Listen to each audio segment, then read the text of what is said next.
my dance, make it hurt.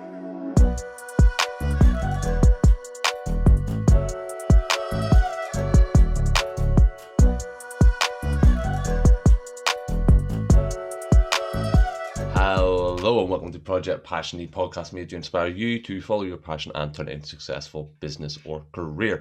My name is Johnny Thompson, and this week I'm joined by Ben Cross, better known as Alstroemeria Ben. Ben is the fourth generation face and owner of Crossland Flower Nursery based in Sussex, and they have been growing and delivering British Alstroemerias since 1936. Ben also founded the British Flowers Rock campaign back in 2014, fighting a good fight for British flowers and trying to convince people to stop buying foreign and buy domestic UK flowers. So how's it going today, Ben? How are you doing? Very good. It's a lovely sunny day down here in Sussex. The Flower Nursery is based sort of near Chichester. If you don't know where Chichester is, we're kind of down near the Brighton area, down on the south coast of the UK. So yeah, it's a lovely sunny day, about 20 degrees in the greenhouse at the moment. So beautiful. Just to, I guess, introduce myself to the listeners. My name is Ben Cross, fourth generation flower grower down here in Sussex. Company's called Crossland's Flower Nursery. And yeah, I'm going to talk about British flowers, the business here, buying sustainable flowers, British flowers. And yeah, it'd be good to chat to you, Jonathan. Yeah. Awesome.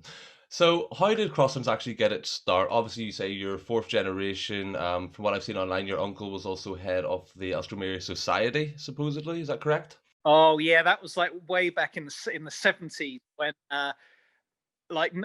so basically the first thing to say is the British Flowers Rock campaign, which is on my t-shirt here. Basically over 90% of flowers in the UK are now imported, and obviously the carbon footprint and everything and the environmental impacts of that are huge. But yeah, back in the 70s, British flowers, 90% of flowers were British back then. And yeah, my uncle was like head of the Alstroemeria Society. But basically we started in 1936. So I'm fourth generation with my great grandparents taking the government up. There was a government scheme back in the 1930s. Back in the 1930s, there was a Great Depression, a lot of people out of work. And the government set up over 20 areas around the UK where unemployed families would go and work and farm the land. And my great-grandparents, Albert and Louisa, came down from Abertillery to the south coast here in 1936 and were actually, they're classed as originals, one of the original families that took the government up on that scheme and set up a farm down here near Chichester. And then we moved here where I am today in 1957. So we've been going and growing since 1936, and we've been based here at Crosslands now since 1957. So it was all sort of part of that, I guess now you'd call it like a Kickstarter, you know, where the government gives a bit of land and all of that. But it was called the Land Settlement Association, the LSA. It's now a lottery funded thing. So it's like a historic thing. So you can Google LSA Siddlesham and it will come up. There was about 140, 150 small holdings set up down here. So like the largest one of the government areas. So there's 20 around the UK, but Siddlesham, the one based down here, was the biggest one. So there was about 150, 140 small holdings of about 3 or 4 acres each per family. And then basically when you were part of the LSA, the government sold your produce, your crops through the government, a bit like a marketing scheme. So they'd go, Mr. Cross, I've sold your tomatoes for that much, your cabbages for that much, here's your percentage. And basically people getting on well with it were like, well, why are we doing this? Why can't we set up on our own, skip out the middleman and set up on our own? And really that's what the government wanted families to do, is to use the government as a bit of a tool. It's a bit like, I guess, like we've got the Help to Buy scheme with first time buyers and things like that. It's a similar thing like that, but with farming, basically what it was. Obviously it's not around anymore. And so my granddad took over from my great grandparents after World War II. He met my nana, who was a Pompey girl, Portsmouth girl down the road, and he got on with it really well and set up here in 1957. And then my dad, mum, uncles and aunties sort of took it on from him, and now I'm taking it on from my parents and my uncles and aunties. So yeah, sort of a brief history for the listeners, really. So would you assume then that you were pretty much bred into this? You were born into the flower business, or was there something else you had planned to do beforehand and then somehow found your way back to the family business?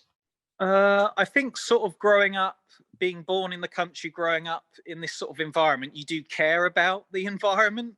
When I was growing up in the 80s, 90s, 2000s, and so I always wanted to sort of do something for the planet, and was aware of sort of my footprint even as a kid or whatever, So I actually did marine biology for over 10 years. I did marine biology from 2000 to 2011. Sort of lived around the world doing a lot with oil, aggregate, wind farms, that kind of stuff.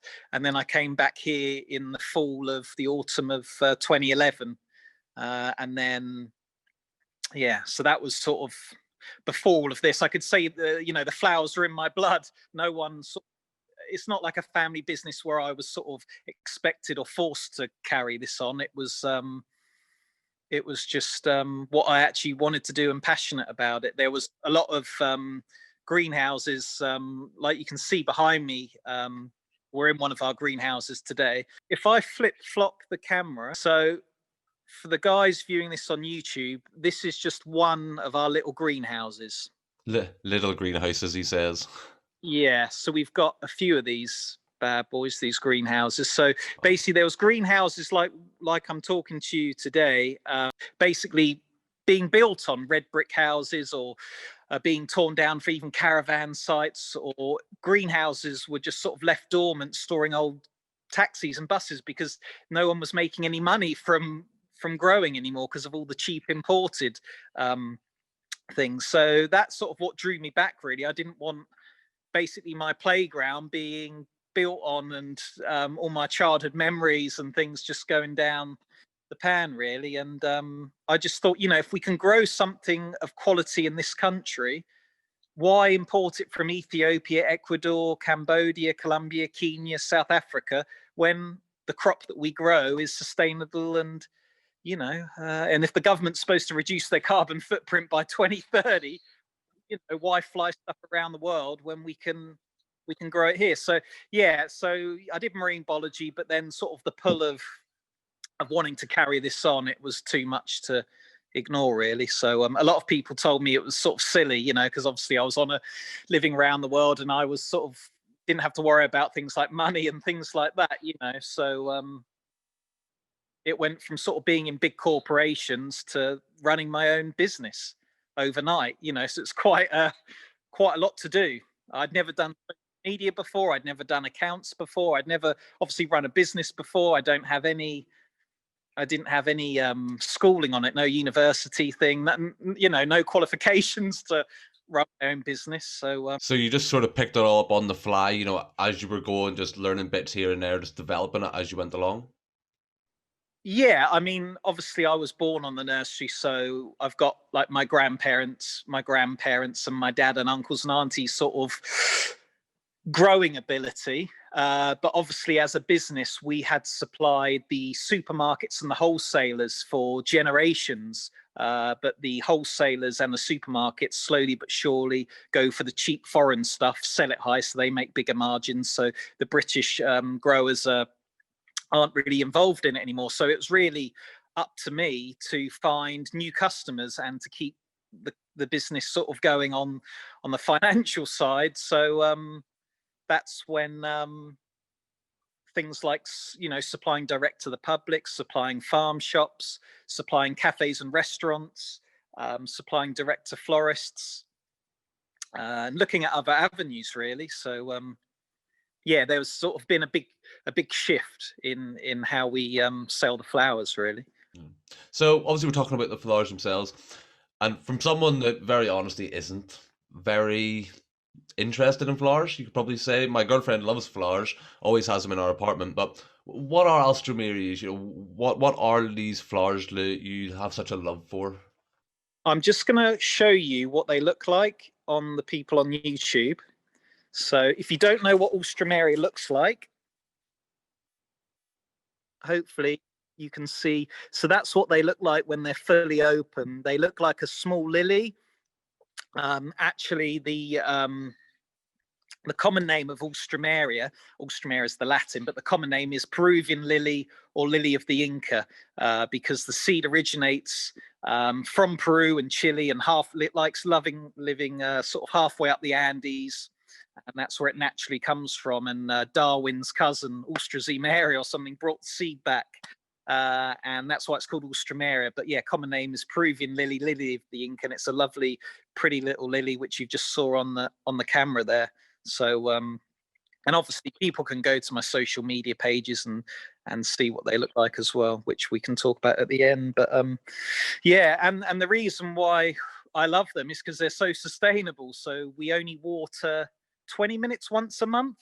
So we only water the crops. We only water the crop behind me here in the greenhouse 20 minutes once a month in the winter, and 20 minutes once every 10 days in the summer. So it's good for water usage, and also it's known as a cool crop in the UK. So it obviously looks cool in your arrangements and in your girlfriend's vases and stuff like that. But by a cool crop, we mean it doesn't take a lot of heat. So if we were growing tomatoes or other types of flowers or other types of crops in the greenhouse, we'd need about 20 degrees heat at night through the winter. But the optimum temperature for the Alstroemeria is only 13 degrees. So we can be a lot more frugal with the heating, saving a lot more money and carbon footprint, and still get a really good crop. So it's basically in the UK, Alstroemeria, it's a dry crop and it's a cool crop. And we only replant less than 5% of the crop a year. So it's not like we have to replant everything. A lot of the beds behind me here are over 20, 30 years old, still producing good quality flowers. So yeah, it's a really sustainable crop, and that's why. And also it can go around the UK just in a normal courier van, just in a recyclable cardboard box, so it doesn't have to go in plastic packaging and hydro packs with water, and it also doesn't have to be in a chilled van, so it can just go in a normal truck in a cardboard box to your door the next day, no worries. So there's so many factors that it's such a good flower to grow in the UK. Yeah. Is there any other flowers that you grow on the nursery, or is it strictly the one flower? Yeah, as you know, I'm known as Alstroemeria Ben because that's what we specialise in, and we do over 50 different varieties. And even, I think you can see behind me here, but all of the beds, all of the flowers in the beds, they're different varieties, so they're different heights at the time of the year. Some are quite productive in the winter, some aren't as productive, but then they are in the summer, and so on. So we're specialists. It's like Hewlett Packard make computers, they don't make cars. You know, we grow Alstroemeria, we don't do anything else because we're specialists, and we grow over 50 varieties, and that is like growing 50 different types of flowers. They're like us humans, they're all completely different, and each variety behaves different to the other one. So basically, to maintain a full color range all year round, so if a florist or whoever phones me, oh Ben, can I have 100 stems of red or 100 stems of yellow? It's my job to ensure we've got that and we can deliver that. So if we start growing different things need different heat, get different pests and diseases, and before you know it, you're out of business because you're trying to look after too much in the same space. So yeah, so we sort of pride ourselves on our quality, the long lasting sort of the flowers as well. And why try and grow something that isn't supposed to really grow in the UK and force production and then ruin the environment? So yeah. Of course. So you were talking there about obviously the costs of running a business, and obviously not only a business but the greenhouses, and obviously you have to then keep some more to heat into them. You have to pay for the water for them. How does that look for you guys in terms of a business and in terms of possible grants and help from the government and stuff like that there to help produce these British flowers in Britain? Well, that's what the campaign is all about. It's about basically, at the moment, there's no one in government that deals with floriculture, flower growing.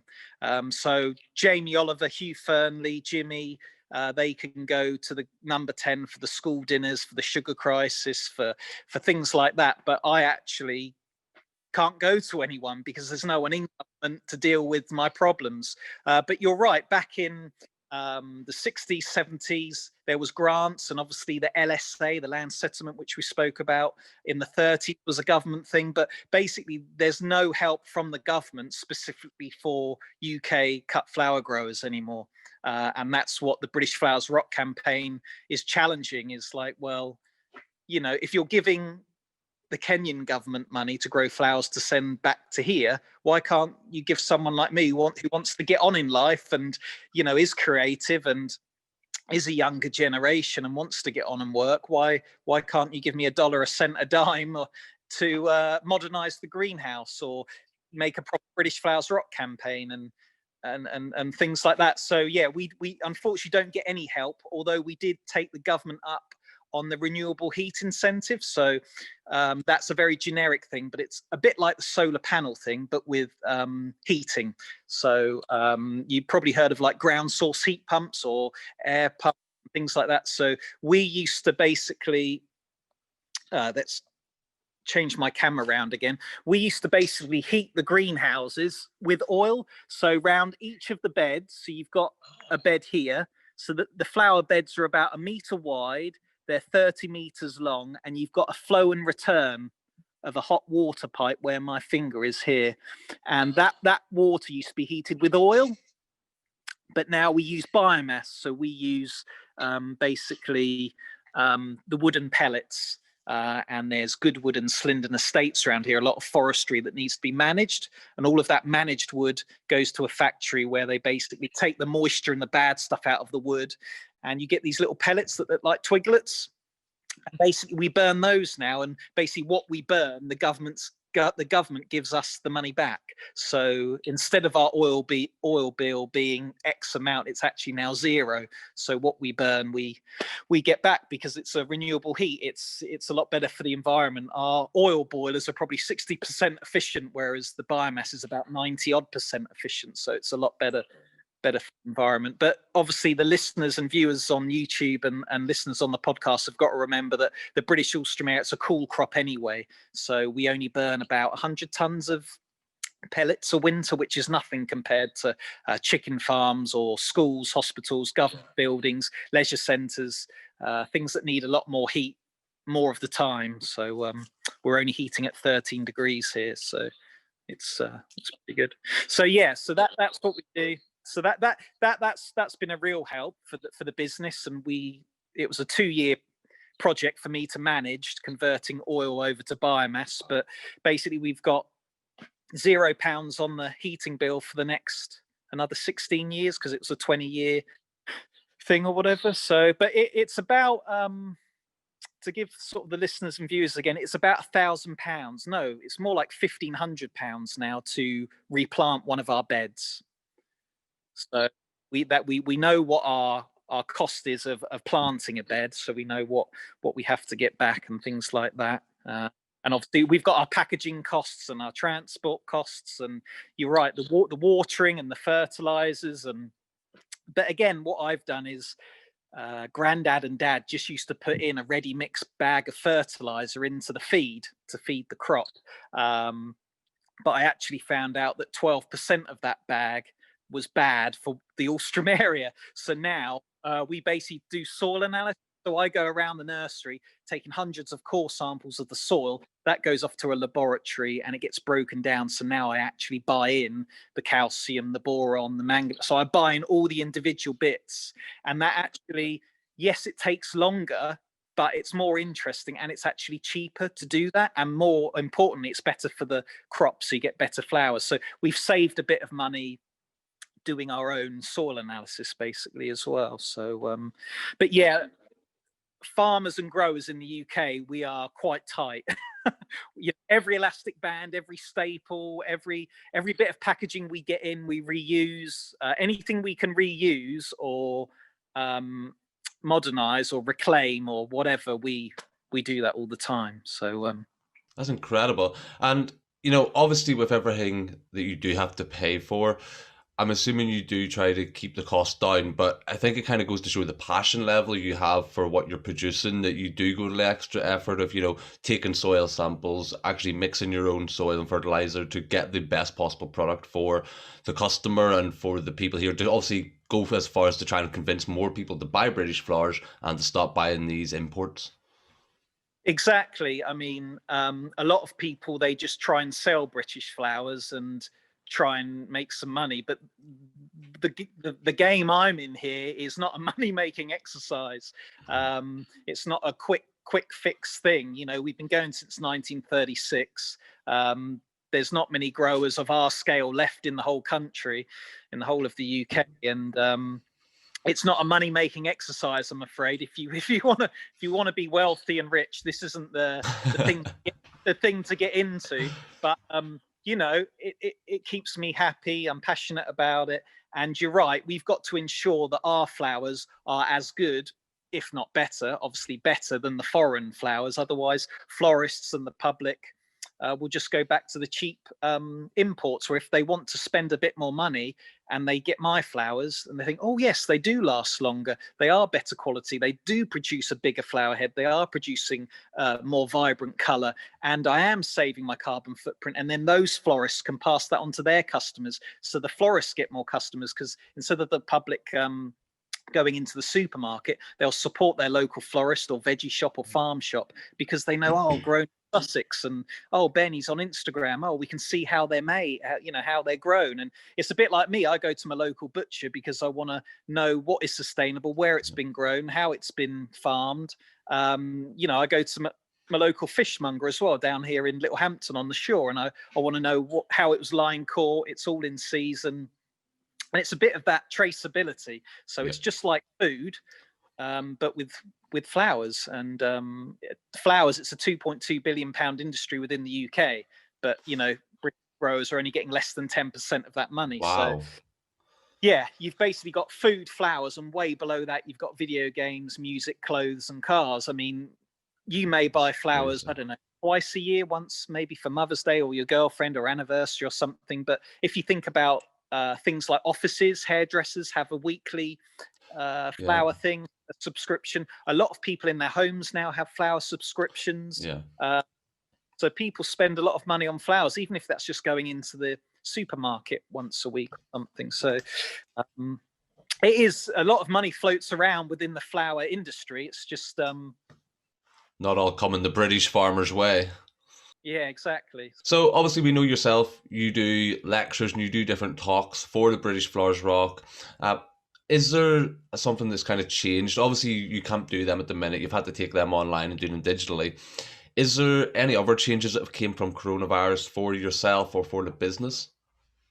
Well, you actually mentioned there that I had to stop doing the British Flowers Rock talks, but actually I've been really busy giving them virtually, just like I'm doing to you today, because what's happened is the flower clubs and the women's institutes and all of those people that were booking me were obviously, it was restricted to Surrey, Sussex and Hampshire. But now via Zoom, I'm giving talks to clubs in Yorkshire, and I'm talking to you, and I've done loads of podcasts and magazines, and not just within my area but just up and down the country. So the positive of the coronavirus is that it's broken down barriers, so people have almost got more access to me and I've got more access to them. So it's a better the communication is just so much more, it's a broader range of communicating the British Flowers Rock message out there. It's a lot more national now rather than just in the counties that surround the flower nursery. So that's actually been a positive. And from March 2020, the first lockdown, it's been absolutely mental. People are just coming out the woodwork and ordering flowers, and we've been busier than ever. I mean, it's got to be one of the positives from this is that I think I only had about 1,000 followers on Instagram in March last year, and now it's over 4,000. I think people are less heads down in London or in a city, and they're actually heads up, or they're on their phone more or on social media more. And my British Flowers Rock thing and my pages are getting more hits just from people being a bit more sort of inquisitive and getting involved in buying more local, more sustainable food and flowers, and just helping small businesses, local businesses. I think a lot of people have gone back and just keep shopping at supermarkets, but then there is a portion of people that have sort of stayed strong and got on board the whole supporting British companies and local companies. So it's all been positive for us. To be honest, I hate to say it, but we are blessed and very, very lucky. It's better to be blessed than cursed in situations like we've had this year or this past year. So I suppose you've come out better than a lot of people. Yeah, there's been more awareness, more education, and I've met a lot of new people like yourself. So it's been full of randomness, and yeah, it's been really good. So obviously we're talking about people should buy British, if not, to reduce their carbon footprint, to actually just help our own economies. But is there a way, obviously, first of all, we would encourage anyone, if you want to buy British, go check out Ben, go buy some of his flowers. But is there any way for someone to be able to tell that flowers are British? Is there any way of, is there any labeling that is required, or what way can people find these flowers? Yeah, so this is another thing that we touch upon on the campaign, is that flowers are about 20-30 years behind food in terms of product placement and labeling in supermarkets. So for example, British bacon now can no longer be called British bacon if it was just packed in Britain. So it will say Danish bacon packed in Britain. Your cereal boxes have all got the traffic light system on.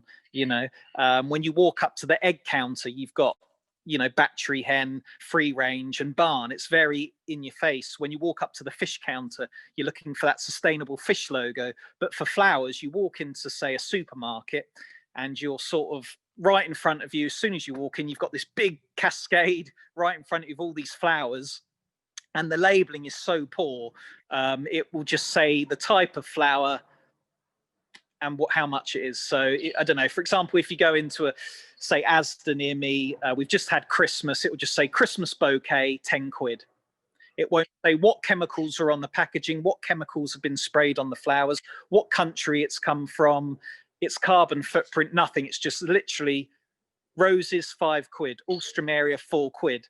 To prove that labeling has got worse, even since I've been running the businesses, that there used to be, when we used to supply Sainsbury's, they used to have a picture of my uncle on the packaging on the Sainsbury's flowers saying Crossland's Nursery, a bit about us, just like with those happy eggs. And you've got the farmer on the front and about his ducks and duck eggs and all of that. But then Sainsbury's got rid of that, and they just had the Union Jack on the British Alstroemeria.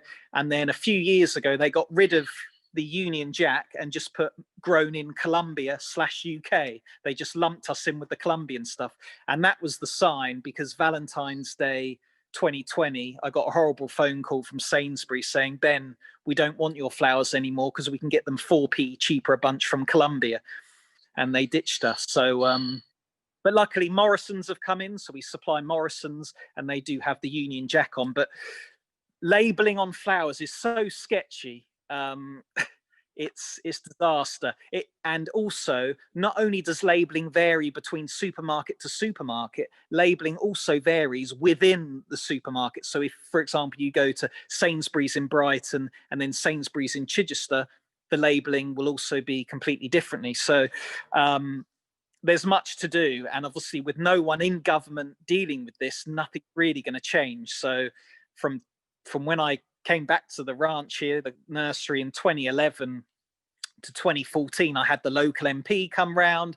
I got in touch with NFU, the National Farmers Union. I got in touch with DEFRA, and no one was basically willing to help, and no one had time to help. There wasn't even dedicated people. I think the person at the NFU also does mushrooms and potatoes as well as flowers, and there was no one basically dedicated enough to deal with this massive problem. So in 2014, that was the whole British Flowers Rock campaign. That's how it all started, through frustration and no one actually doing anything. And I thought, well, I'll just do it myself then. And we're still going in 2021. So yeah, it's a campaign that I'll just do forever, I think, because it's just getting out there. Yeah.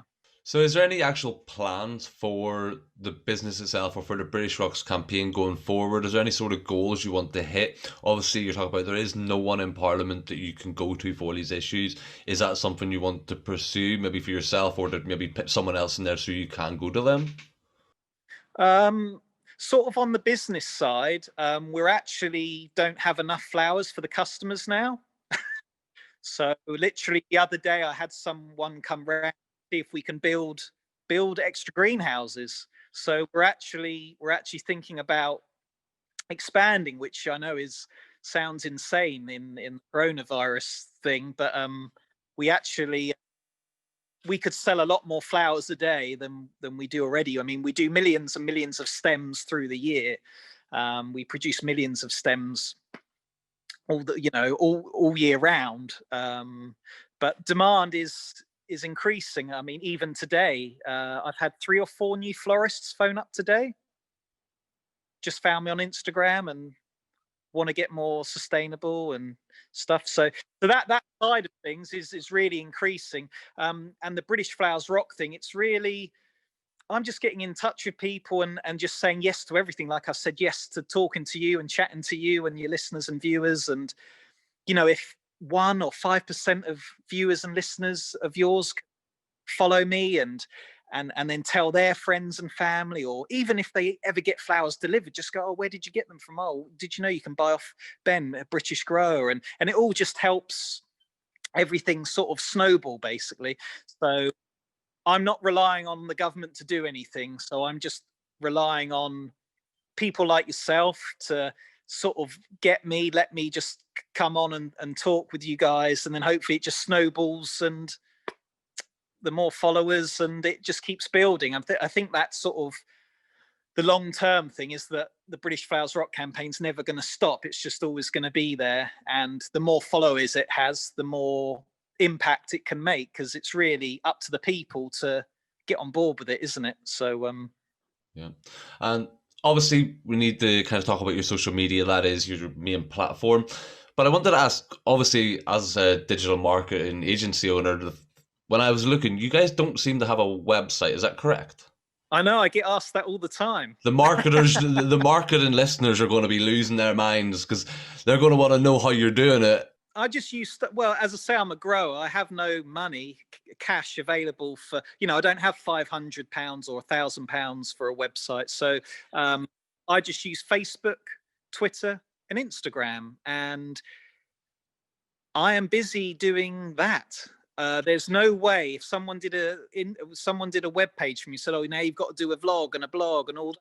Just absolutely mental. I'm busy growing, so I'm a grower, not a marketer and things. So I just find that the Instagram works really well, because I'm in the greenhouse 24/7 pretty much. So I can just take a picture of something or a little video, and it all just helps, and it's free, and people just contact me because I've got my email on social media, I've got my phone number on social media. So yeah, if people want it, it gives, I just don't see a need for a website at the moment, but maybe one day when things calm down. But No, that's why I wanted to ask, because I really like the strategy, and obviously it's not like you've just not got one or you forgot. You can see it's a conscious effort that you haven't went to get one done, because you can see from the amount of content, firstly, that you put out, but also the effort that you put into your content, in having proper photographs taken, and actually taking time to try and connect with your followers through what you write. You can see that it looks like a strategy almost, that, build the brand around you and then use that there as your lead magnet to drive in the traffic. And it's actually very smart from a marketing point of view, as well as a business point of view. yeah, I mean, as I say, I was a marine biologist for over 10 years. I'm a flower grower now for so many years. I'm definitely not a social media expert, a marketing expert, a computer person at all. I just use the function and just be me.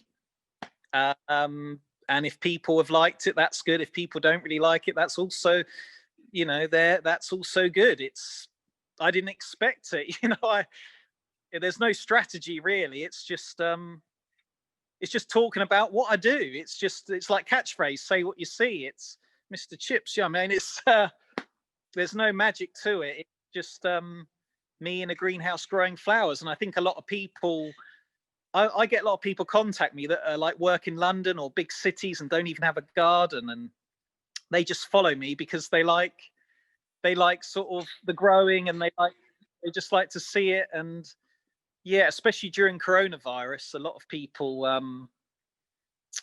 have just wanted the flowers because they've seen them grown here, and they're like, oh, I'd love those in my house, because I know, again, where they come from. I know who's been growing it. And so it's a kind of, it's a strategy that's sort of, it's like natural, organic. It's not like a forced thing, you know. So I'm grateful that people enjoy the content, because I don't put much thought behind it at all. I just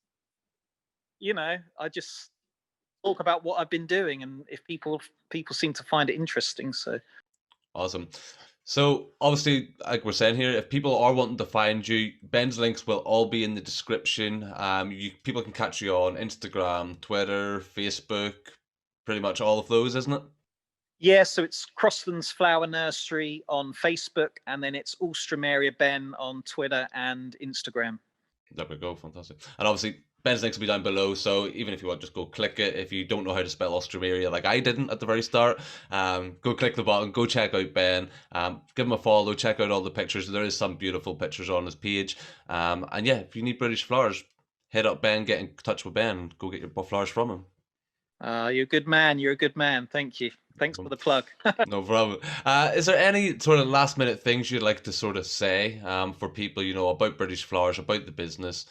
Just sort of last words to leave with people? I don't know. The flower industry is a small industry, but a tough one.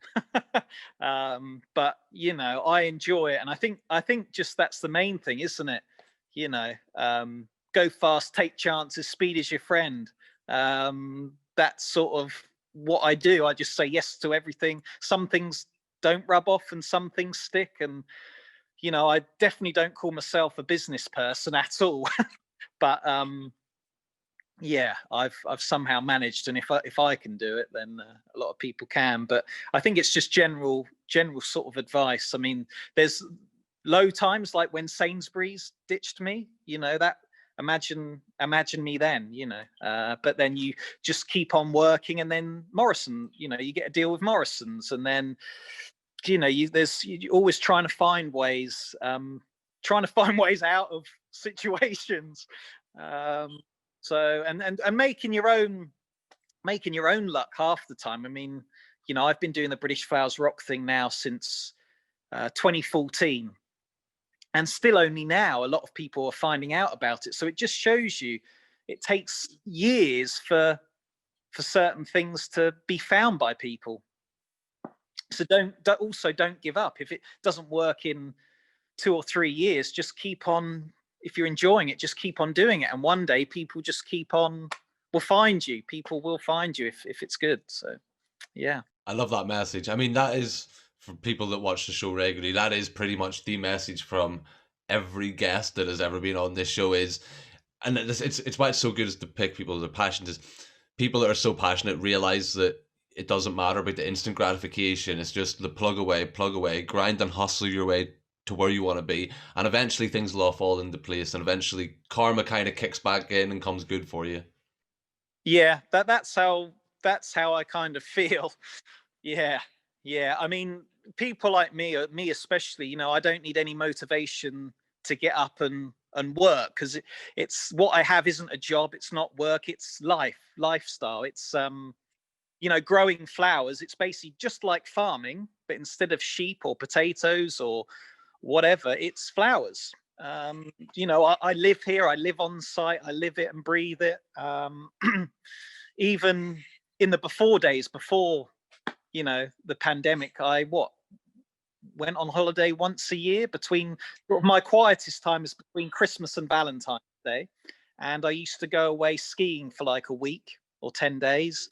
And that was about. I didn't live for bank holidays or weekends, or you know, it's just every day is, yeah, for me, it's, again, I've been very lucky through the pandemic just to roll out of bed, come out here and Straight at it.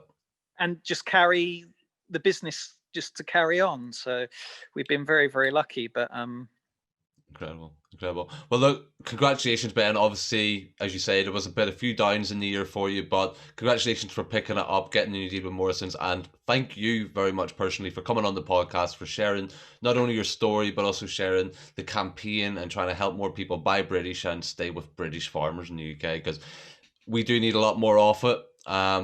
In every aspect, in every niche in the UK. I mean, if you can buy local, if you can buy from local people, or even just any domestic company, why not? I mean, if it's going to cost you maybe an extra 20p here, an extra 40p here, in the long run, it's going to better our own economy, and it's going to come back through the cycle, and everyone's going to benefit. Exactly. Better for the environment as well. So it all helps, definitely. Yeah. Awesome. Any final words then, Ben? Thank you very much for coming on. I appreciate it. No, thank you. And thanks to all the listeners and viewers as well. So appreciate it. Thank you. Awesome. No problem. Well, there we go, guys. That's it for this week. This is first episode of the new season, or the new year, to be honest. We never do seasons. But we have more coming up this year, guys. Some people already know there's some incredible guests coming up, just like Ben, people who followed their passion, created businesses or careers from that, and who are being successful and want to come on and tell you, firstly, how they done it, but also, how you can do it too, and how you can also take your passion on to that next level. If it is your first time at the channel, guys, please feel free, drop a like, drop a subscribe. If you're listening just to the audio version, you can follow the podcast. If you want to leave a review, it is always appreciated. It does help us a lot. And that's it for it, guys. We'll be back next week. Yeah, see you later. Hello guys, how you doing? It's me, Jack, mate. You've just finished watching probably one of the best videos on YouTube. So why not take a moment to consider subscribing? And if you haven't already, hit the like button and turn the notification bell on. Apparently it helps. I don't know how. It was good to know, wasn't it?